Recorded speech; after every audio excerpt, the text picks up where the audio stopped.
third event. I hope it's third. I think it's the third one. Yes, the third one. And there was also the Kyrio from Adoni. Yes, as well. Welcome to another Festival Hellenika event. We are nearly done. We've got one more month. It's one of the longest festivals running, but we've had such good turnout. We thank you for your support. We really do. Whether it's moral support, whether it's financial support, it just means we can do more of this beautiful quality, variety aspects to our culture, looking into our insights into our own culture. Tonight we have someone talking to us, someone who's a find for us. We stumbled across Yianni last year and had the pleasure of listening to him talk about the Greek War of Independence, its history. It was beautiful, it was concise, and it was insightful. And we said, can you do something else for us? He says, well, I'm studying the massacre of Chios. And we said, we need to learn about that too. So a little bit about Yianni. His academic journey showcases a strong commitment to historical research and a deep understanding of the complexities of migration, community dynamics, and cultural integration. He completed a Bachelor of Arts in History and Modern Greek and a Bachelor of Arts honours at Flinders University, where he delved into the topic of the Chios Massacre, 1822, and its impact on British perceptions of the Greeks during the Greek War of Independence. Yianni's doctoral research focused on the migration of the Aegean Islanders to the United Kingdom and Australia between 1815 and 1945, exploring themes of immigration, settlement, community building, and integration. So an incredible achievement, and I'm also going to share his latest achievement. He's just become a father. Thank you so much.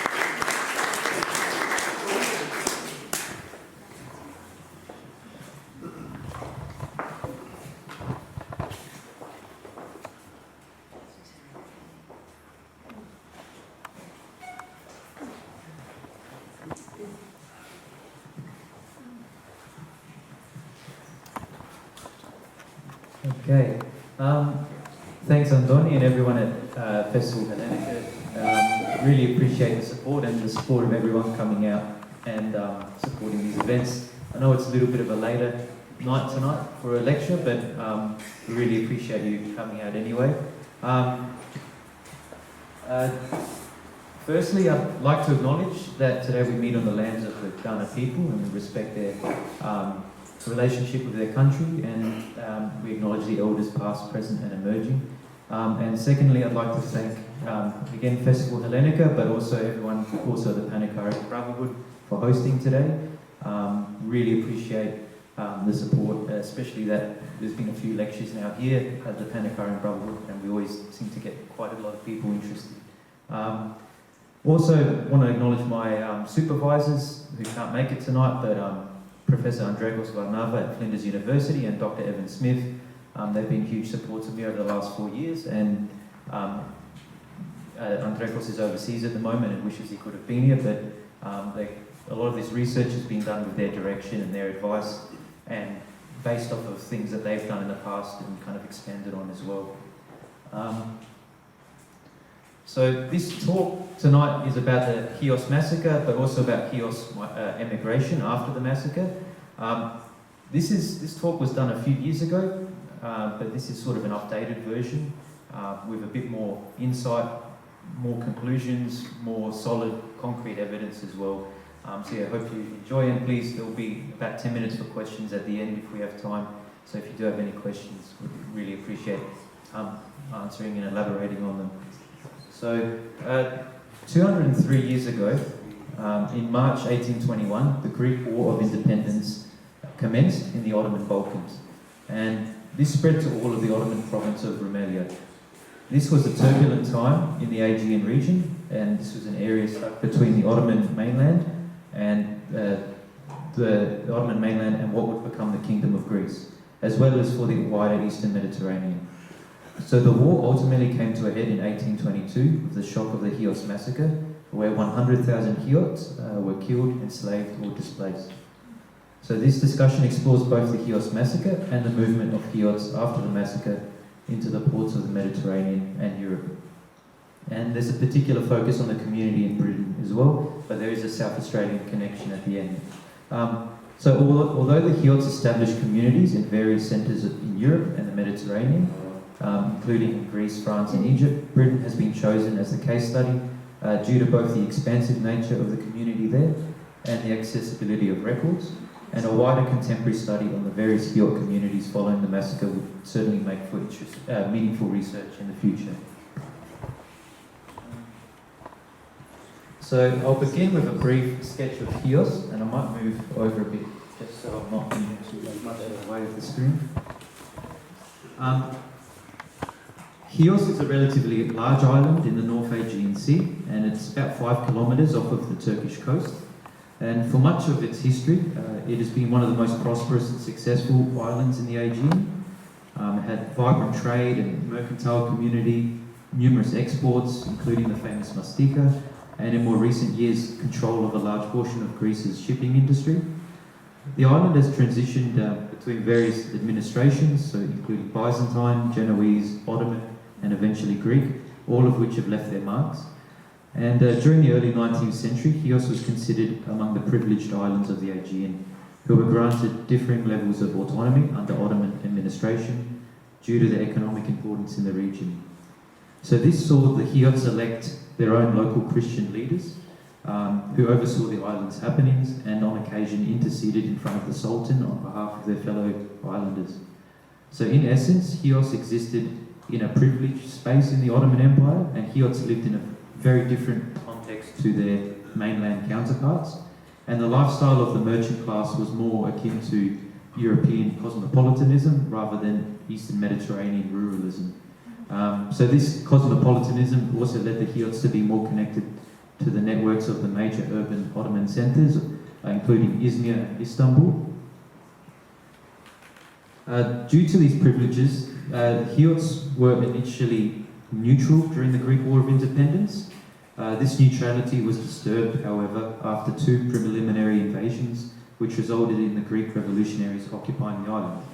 So the first invasion in April 1821 was the arrival of the Hydriot fleet under Iakobos Tombazis, who aimed to coax the Chiots to revolt against the Ottomans.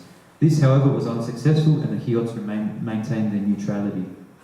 The second and more destructive invasion occurred in 1822, when revolutionaries from the nearby island of Samos, led by 2 men, Logotheti and Bournia, who had both served under Napoleon in Egypt, they executed their plan to occupy Chios and liberate it from Ottoman occupation. However, most of the Chiots, including the elites, were opposed to liberation, causing tension between the locals and the revolutionaries. So after landing at Kafes, just south of Chios' capital, the Samian force defeated the small Ottoman resistance, set fire to the customs house, and destroyed and defaced mosques and Muslim coffee houses. And once done with the Muslim establishments in the main town, the Samians were joined also by revolutionaries from Psara, and they attacked both Orthodox and Catholic Chiots. They targeted and stole from wealthy Chiots, raped local islanders, burned Venetian warehouses, and robbed from Orthodox churches.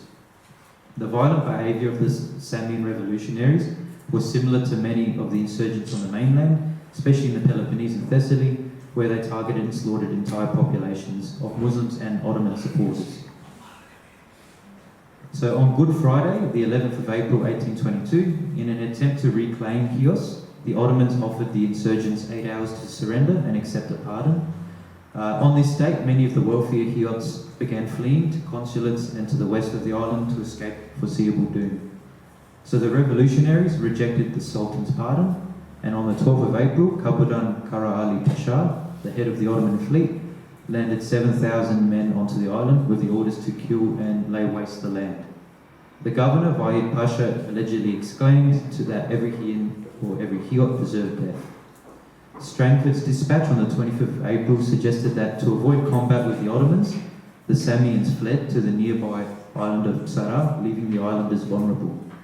The insurgents later spread rumours on the mainland that the Chians had behaved with cowardice and ascribed their own failure to Chiot faint-heartedness.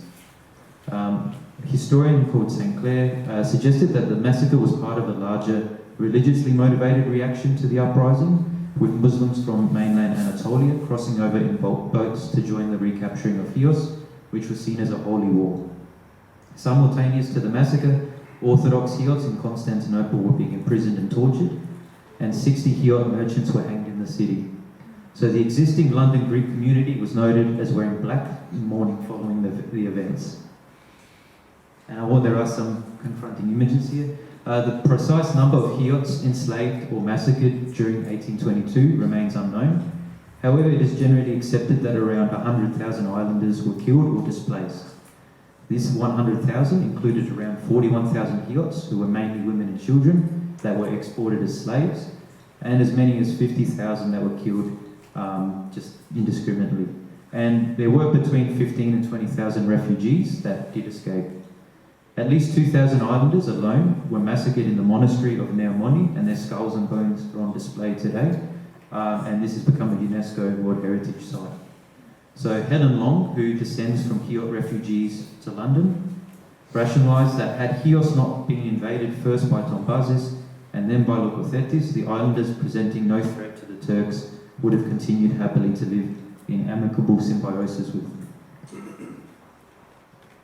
So between May and June 1822, the admirals Andreas Mialis of Hydra and Konstantinos Kanari of Psara, as well as Captain George Pipinos, launched a series of successful counterattacks on the Ottoman fleet while it was docked in the Chiot harbour during Ramadan. Thousands of Ottoman troops were killed in the attacks, and Kapitan Kara Ali Pasha was fatally wounded aboard his ship, dying a day later in Chios' Castro. So of his death, the Glasgow Herald wrote that the inhuman monster who had ruined Chios is no more, and his fleet partially destroyed, partly dispersed. Admiral Mialis would later seek refuge in the Greek community of London. So eyewitness Chiot Christophoros Kastanis described his own escape during the massacre in his 1851 memoir, The Greek Exile, and there's an excerpt from his memoir. Kastanis, who was ultimately captured and sold to an Ottoman slaver named Suleiman Agar, who renamed him Mustafa before reselling him. In slavery, Kastanis performed house duties, laboured and attended school with other slaves, where they learned Turkish and the basics of the Islamic faith. One night, after administering opium to his master, Kastanis made an escape and reunited with his mother, where they eventually fled on a Kefalonian ship and met with American relief agents, including the famous Samuel Gridley Howe. He was eventually adopted and became an academic at Mount Pleasant Classical Institute in Boston. Other Chiot refugees also found themselves in America between the 1820s and 1830s, including the orphan Captain George Musalas Kovokoresis, Alexander George Pasparis, the brothers Constantine and Bandias Ravi, and Nicholas Petrikokino.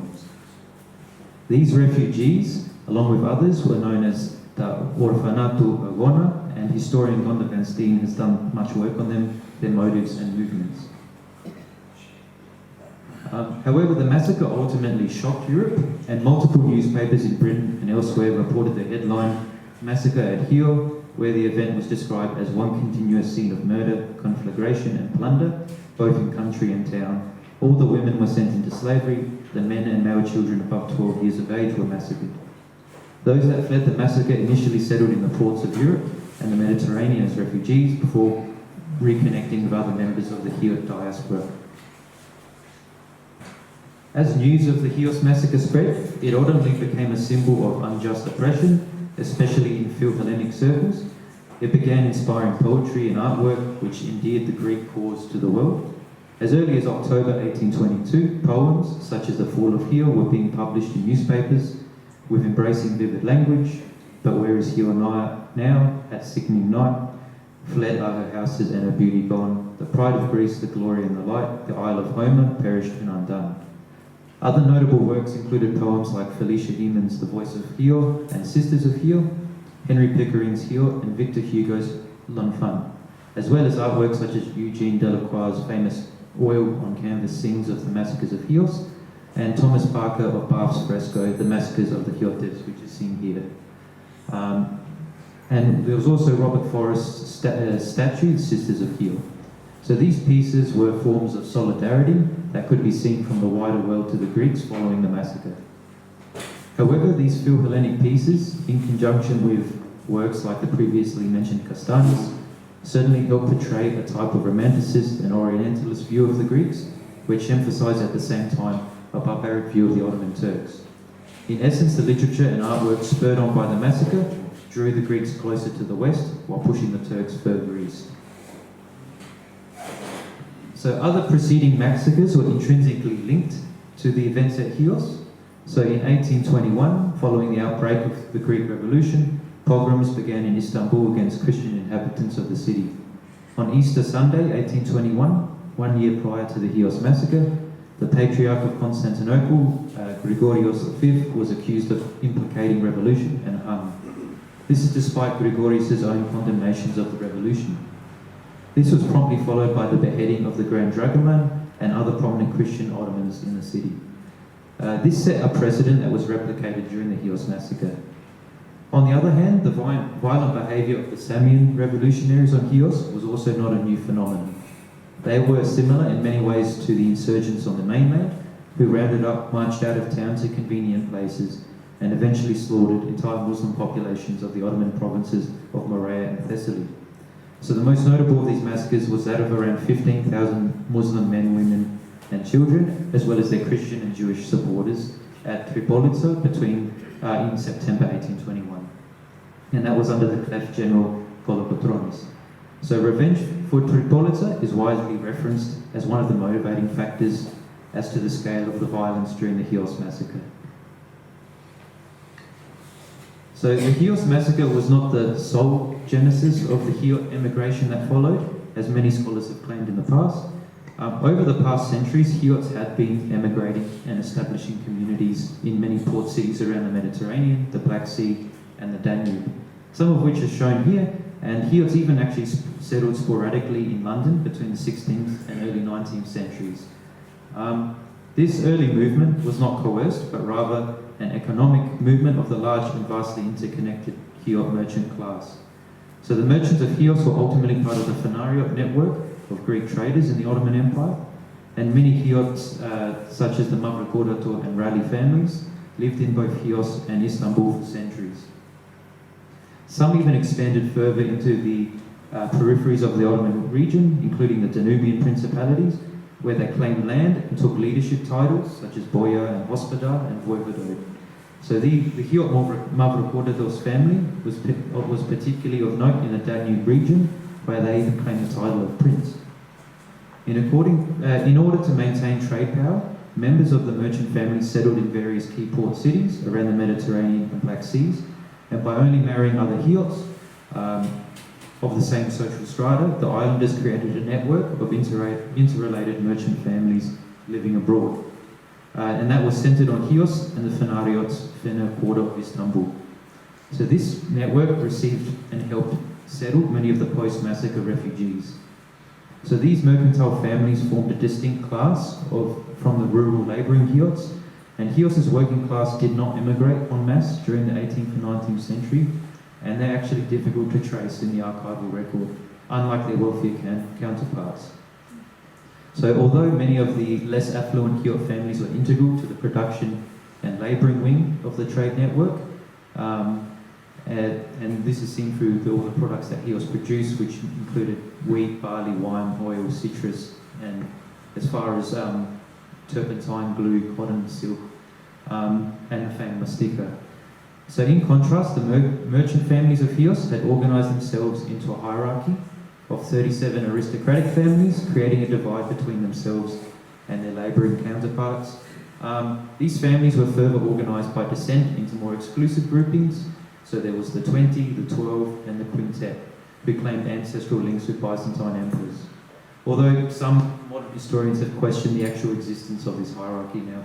So members of these families also acted as Vimoyerontes, or local elites, during the Ottoman period, and the islanders elected them as local leaders. So it is very uncommon to see marriage and business partnerships between the merchant class and the working class Chiots. So back to 1822, And on the eve of the massacre, many Chiots fled the island, as previously mentioned, and the first movement was to the island's isolated far western regions, where they were able to make their way onto boats. Many also sought refuge in consulates, and around 20,000 Chiots did escape the island. These were mostly of the merchant class, though, who had the means to escape. So this sadly meant that working class Chiots bared the brunt of the massacre and no doubt suffered the greatest loss. The nearby Aegean islands of Psara and Syros were the first ports of call for the Chiot refugees. Psara initially received the bulk, with an estimated of the whole 20,000 arriving on the island in 1822. And despite the large Chiot presence, Psara's population was small and could not sustain the refugees, and they used this island as a transitioning point to other ports in Europe. The Scottish Philhellene, George Finlay, noted Psara's population as 12,000 in 1824, including Chiot, Smyrna and Cadonian refugees who had settled on the island.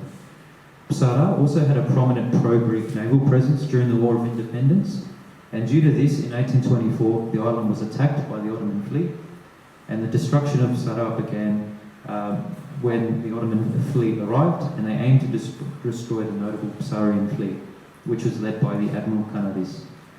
Psara was an easy target due to its small size, and the island was quickly devastated, and the entire civilian population was either killed or enslaved in the event, including any remaining Chiot refugees that were on the island.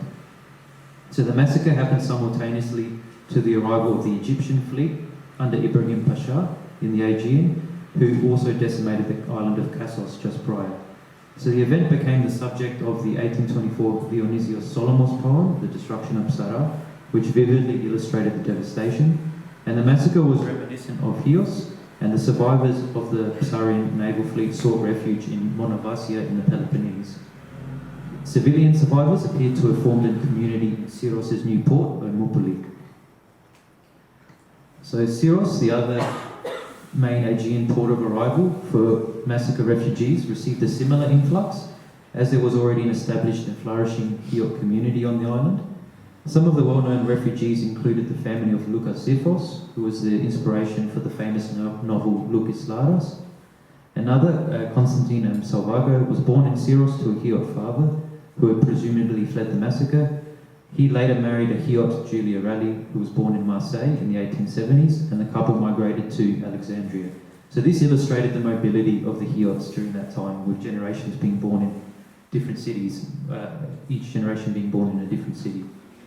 So during the Greek War of Independence, a Chian committee was founded in Syros, and that aimed at representing Chiots in the Greek government. This was spearheaded by refugees, and was quite successful at eventually bringing Chios into the Greek kingdom.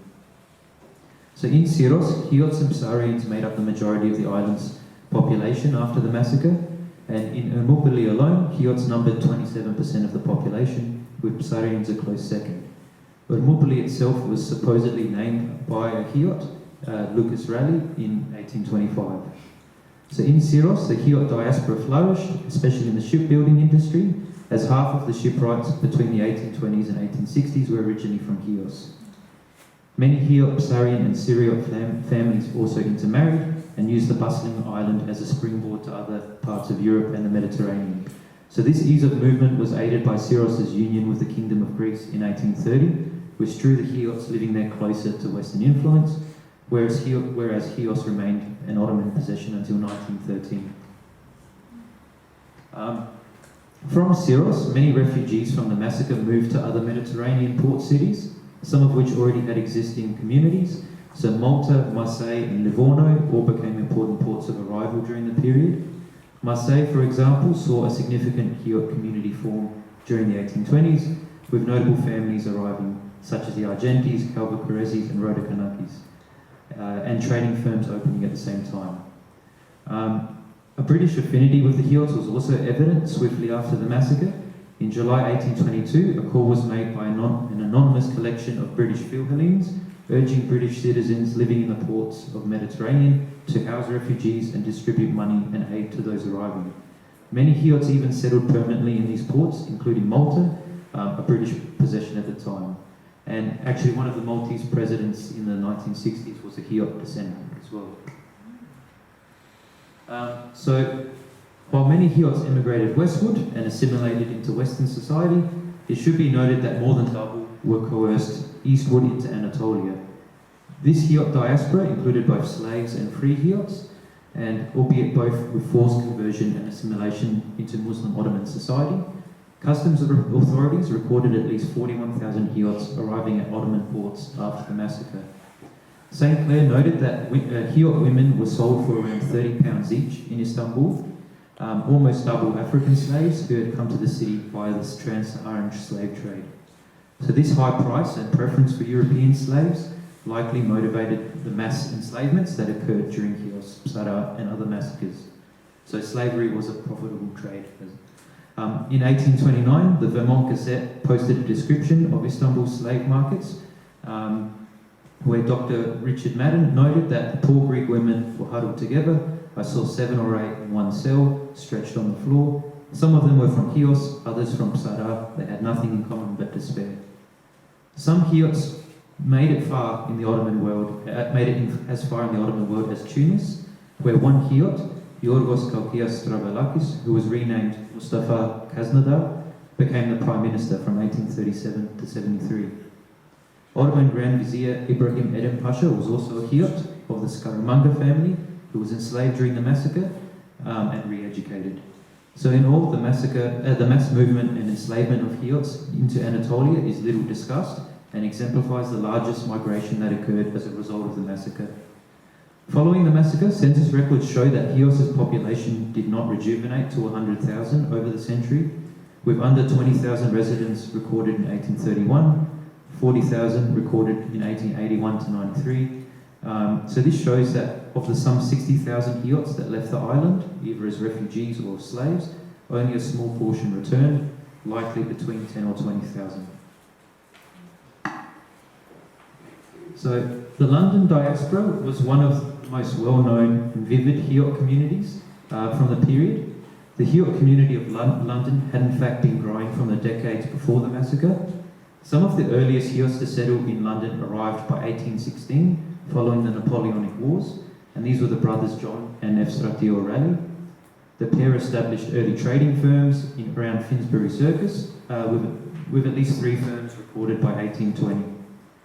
The brothers were sons of Stephanos Raleigh and were both born in Chios, and they established their trading firm Raleigh and Petrokokino at Old Broad Street or Finsbury Circus in 1816. They were quickly well established, and in 1816 they received a letter from Corre, who noted that they were very generous because they had donated a lexicon to Chios' library. This early settlement is further supported as the Raleighs and their business partners, the Petrokokinos, had both been registered with the Levant Company by 1813 and were trading out of numerous Mediterranean and European ports. So by 1820, 3 Chiot firms exist in London, and all 3 firms were in walking vicinity of each other surrounding Finsbury Circus. You can see the Finsbury Circus area there. Trading firms like Raleigh Bros were in conjunction with other Chiots, such as John Mavrocordato, and they traded under the umbrella of the Levant Company, which was a chartered British company that had provided Britain with a trading monopoly in the Mediterranean since 1580. It is evident that these early London Chiots laid the migratory groundwork and created a diasporic safety net that the post-massacre Chiots utilised when arriving in London.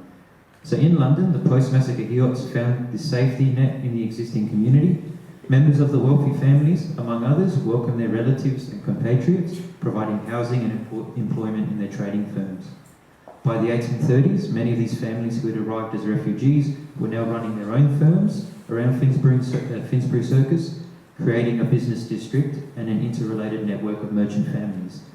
So it is noted that at least 17 of the 21 Greek firms in Finsbury Circus in 1839 were owned by Chiots and their relatives.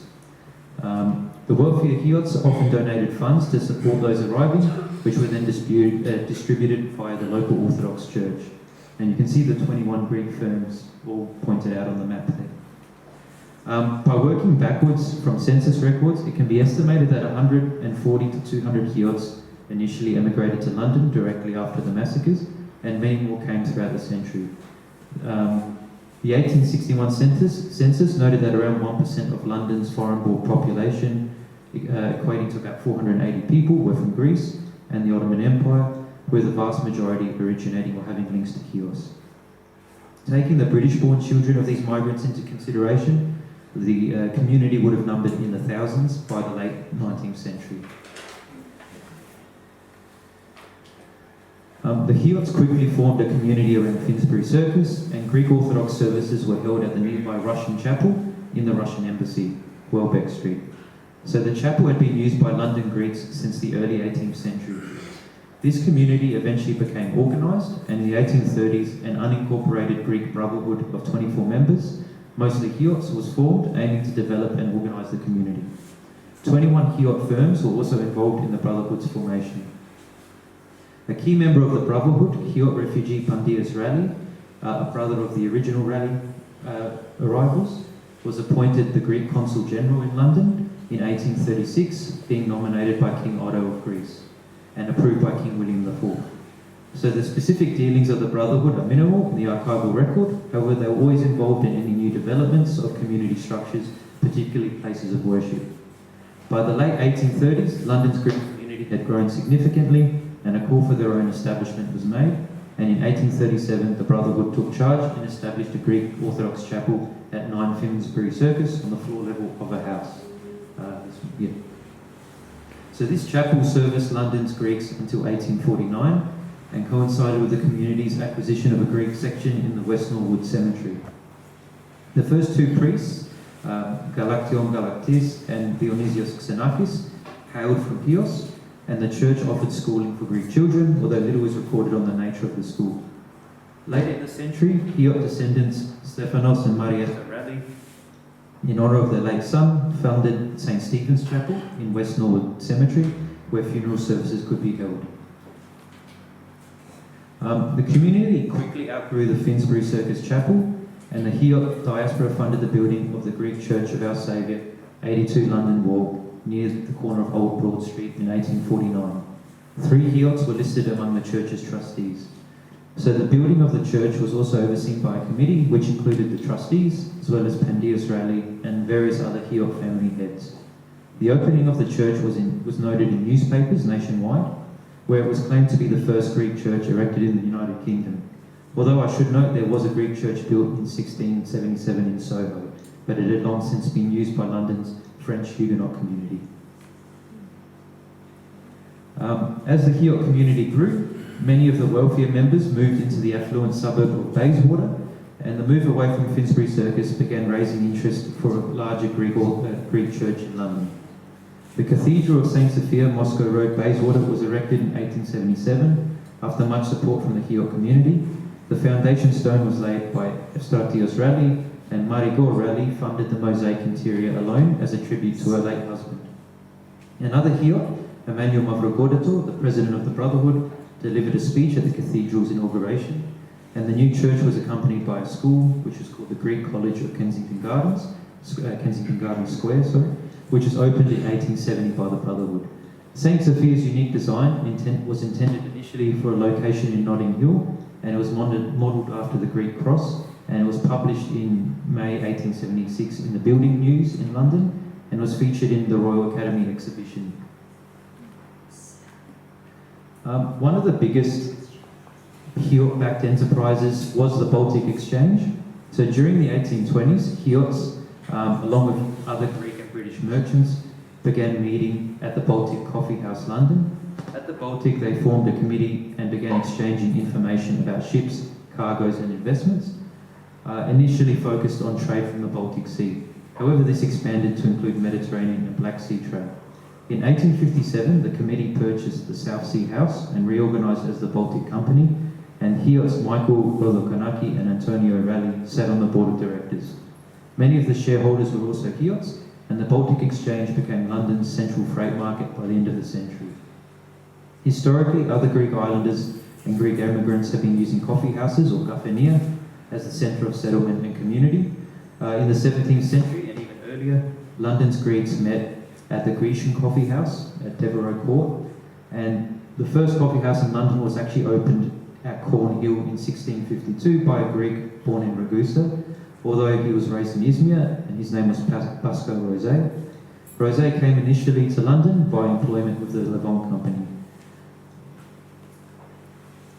So this tight-knit community led the Chiots to practice endogamy, or marrying almost exclusively within their community and often within their own families for generations. So, for example, the siblings Alexandra, Lionel and Mabel Raleigh, who were all born in the 1890s, descended from multiple branches of the Raleigh family, with all four of their grandparents being members of the Raleigh family.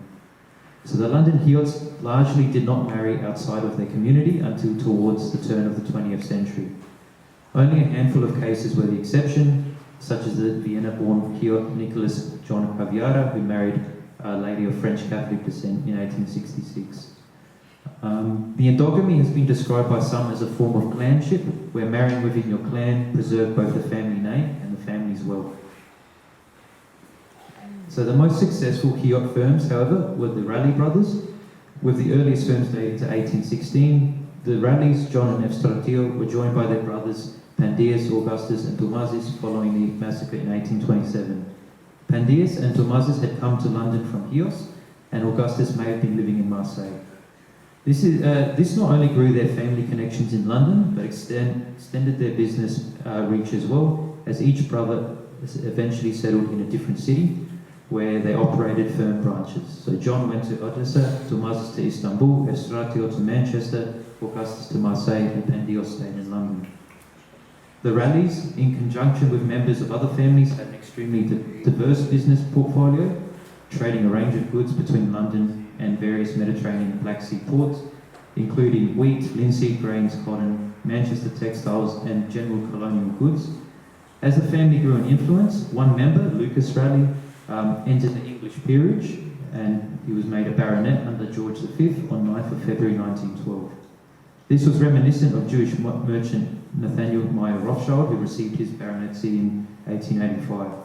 Interestingly, like the Raleighs, the Rothschilds also had a family of 5 brothers who all spread themselves between different cities, where they controlled their own branches of the family business.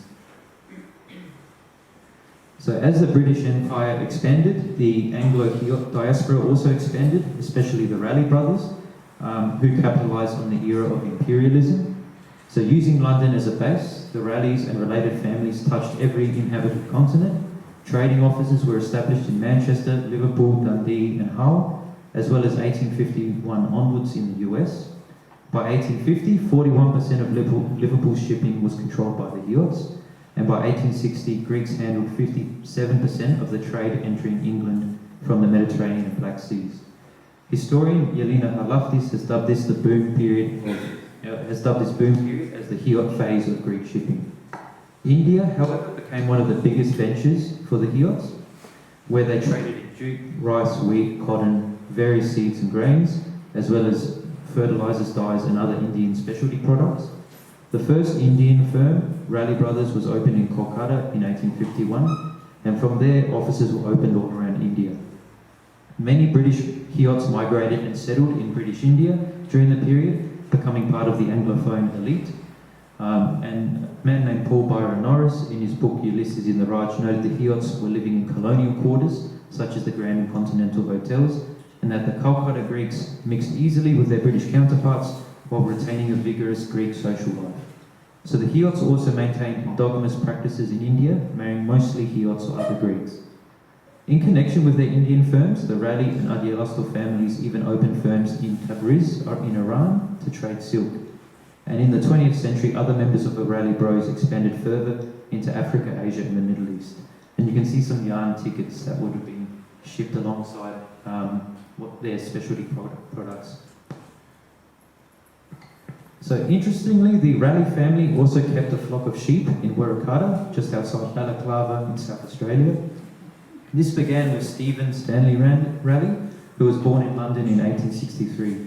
So Raleigh was a horse breeder, sheep flock owner, landowner and pastoralist, and noted in the Port Pirie Recorder as the son of a wealthy Greek merchant. Being the Chiot way, both of Stephen's parents were Raleighs. Stephen first arrived in Australia sometime around 1880, age 17, which was probably the first of many trips.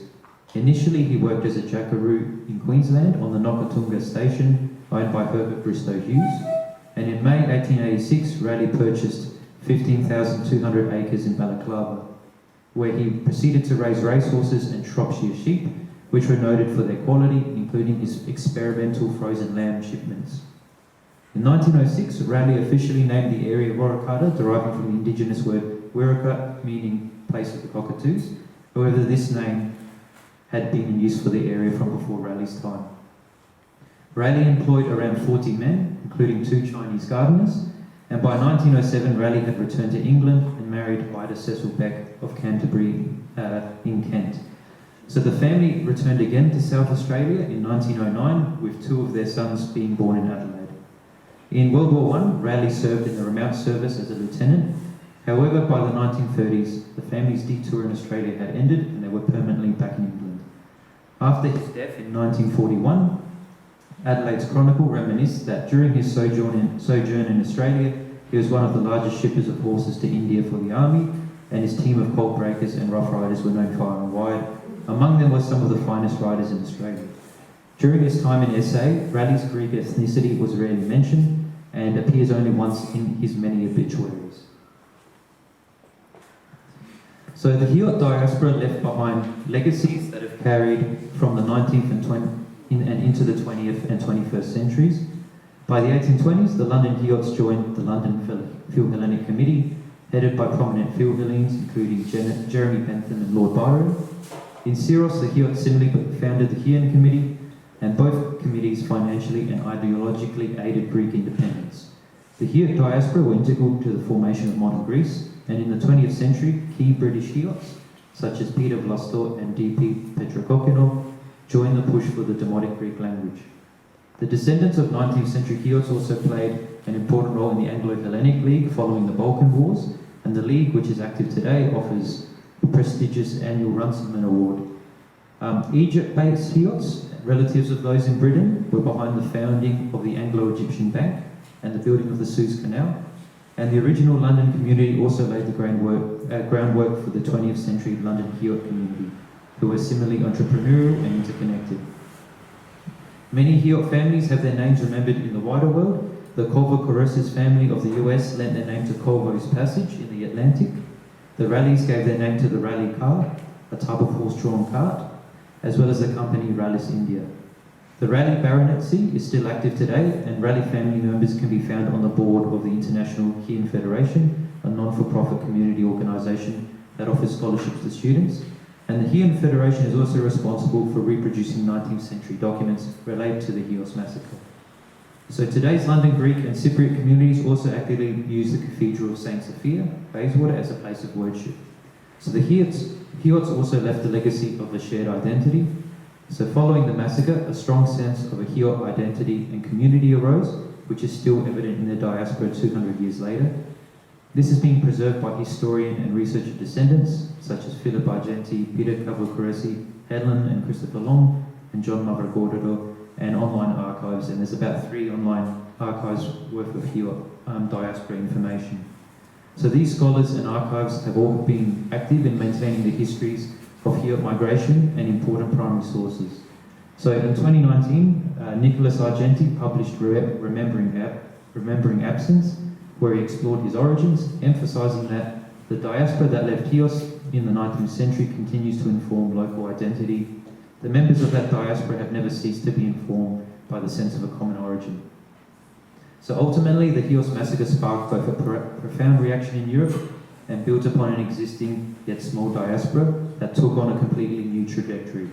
In keeping a sense of community and identity, members of the Chiot diaspora settled close together, such as at Finsbury Circus, and kept company in interconnected circles. They also built community structures, shared economic interests and goals, and ultimately integrated into their place of settlement, becoming part of British society and later the British Empire.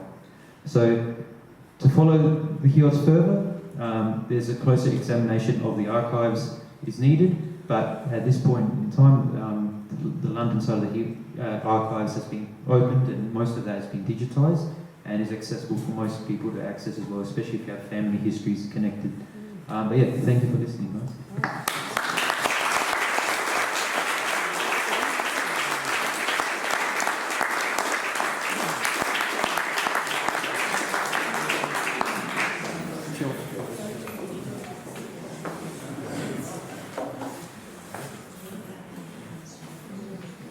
Thank you very much. Fascinating. A kind of parallel to a lot of migration stories of tragedy and then flourishing in other places. Let's take some questions. Anyone got any questions? Yes? The name Rally doesn't sound extremely Greek. So I'm wondering if some of the Greeks anglicised their name, particularly those that went to India and were hoping to insinuate themselves into the British Empire. 100% they anglicised their names. Rally is actually Rallis or Rallis, but it was actually the original Rally ancestor was actually a Frenchman, Raoul, who settled in Istanbul and then moved to Chios and married into the local population. But many anglicised their names, although more often they actually took on Italian spellings of their names because they saw that as more maybe keeping with their traditions but more palpable in the way it was written. Such as the Roda Kanaki family, instead of using K's, would use C's and CH's. Or, so there was that anglicisation, but also this italicisation of names as well. So.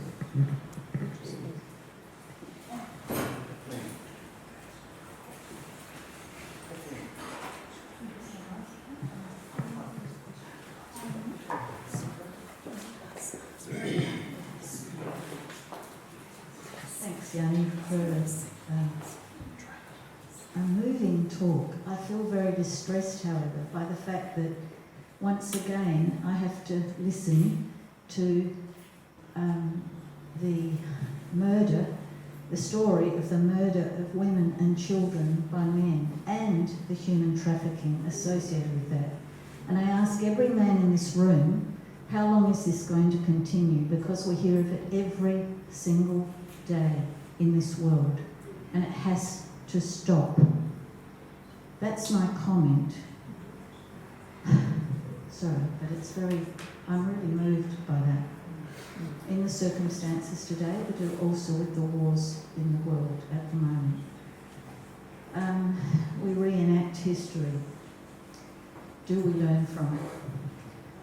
My question to you is that you followed the merchant community that you distinguished from the working class community in Chios, or in here, but I wonder if you managed to follow any of the other classes of people and whether they settled anywhere in particular.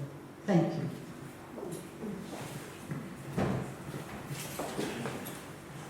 Thanks, Daphne. And you're definitely correct. This is a recurring theme throughout history. The attacks on women and children, on the vulnerable people in society. It's definitely something that hasn't stopped, sadly. And the question is, when will it end? I think that is the big question. And the discussion is definitely with what's been happening around the world and in Australia as well this week. Very good question about following the working class Chiots. They are very hard to trace, but there are some discussions around them and some archives open now. Some of the working class Chiots actually kind of ascended to the merchant class after migrating. They kind of, because of their fellow Chiot identity, married or became closely linked to the Chiot merchants, and after a few generations eventually linked into that society.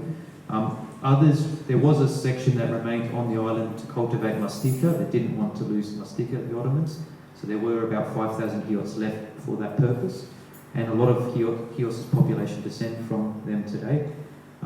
Some of those are sadly lost to history as well, just vanished in time. There is no way of finding them. You might have someone pop up at some point in a far-off country, or a descendant or a surname that appears in South America or in the United States at some point, and you wonder how it got there, but there isn't really any paper trail for most of those people, sadly. So, yeah. Thank you. No, John, Yianni. Sorry. No, you can go. Yianni, I'm delighted you brought up letters patent. It's the documents, a magnificent document. In that document, there's also a Bill of Rights for everybody in Australia. And it's a document that's always been ignored, and even today. We know it's in the archives. I've seen it in the library, in the archives of the library. So we know it exists. Why were so many children, women, I mean, we're talking millions, slaughtered? We've seen their graves, and we've seen what came out when they were building the hospital. Hundreds and thousands of children buried in that mass grave, and yet we were under British law, and William IV gave us letters patent to live by. You know, I don't understand why people ignore these things. Does it have to keep going on? And yes, the lady's absolutely right. The murder and the slaughter of women. Here in Australia, we had a wonderful law. If your wife upset you and so you killed her, isn't it wonderful? 7 years jail, you were lucky to do 2, and your property was intact. And yet, Magna Carta wasn't even recognised, and we're a British colony.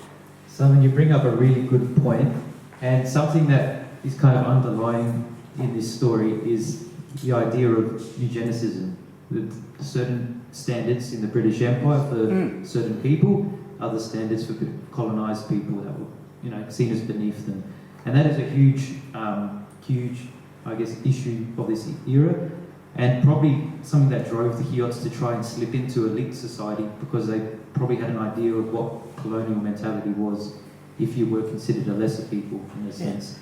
And yeah, I guess it's that era of colonialism, and it's left that lasting impact on the world as well. But yeah, that's true. It's that double standard, different set of rules for us. We're going to treat you with a different set of rules that we treat ourselves. So yeah, it's a real sad thing, and we're still uncovering aspects of it really, and different events that we haven't heard about. So yeah. And the slaughter of wives, women, that didn't change until 2011. It was acceptable.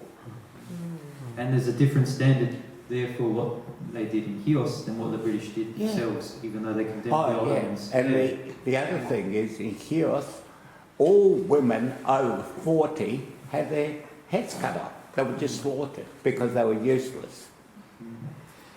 Yeah, it's Chios, along with all the children. 100%. Yeah, thanks, Simon.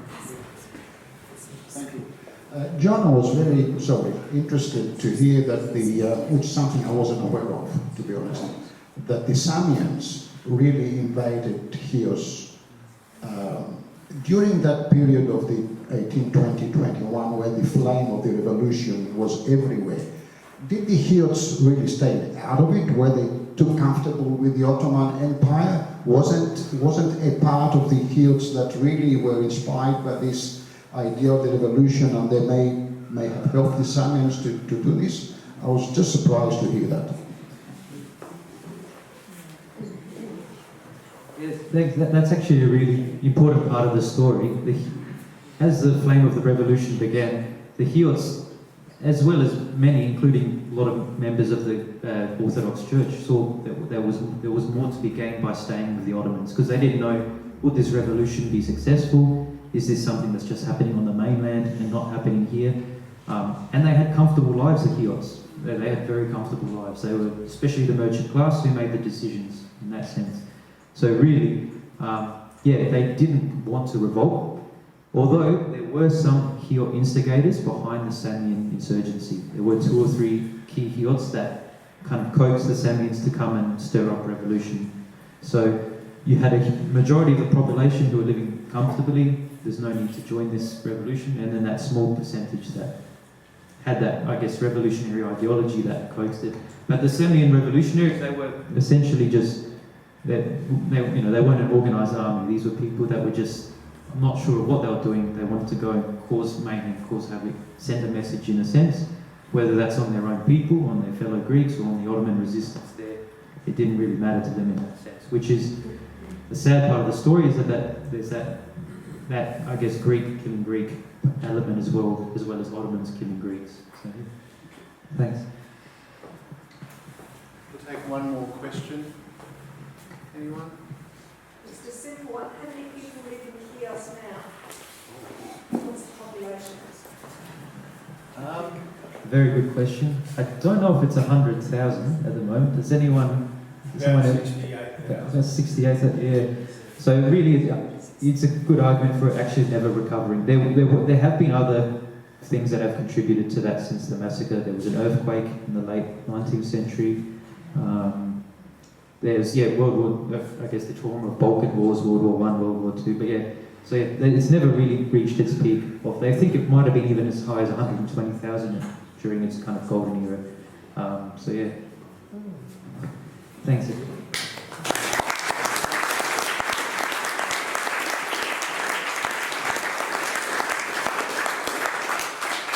Thank you very much again, Yianni. We invite you to think of another topic and bring us some challenges for that as well. Thank you, everyone. I think the bar may still be open. We've still got some events. We've got some booklets at the back. There's an art gallery tour of Greek and Greek reference works at the South Australian Art Gallery. There's exhibitions coming. Keep an eye out. If you're on our database, you'll get emails. If you don't have emails, see us and we can get you onto that email. Thank you very much for coming on a Monday night. Well done, everyone.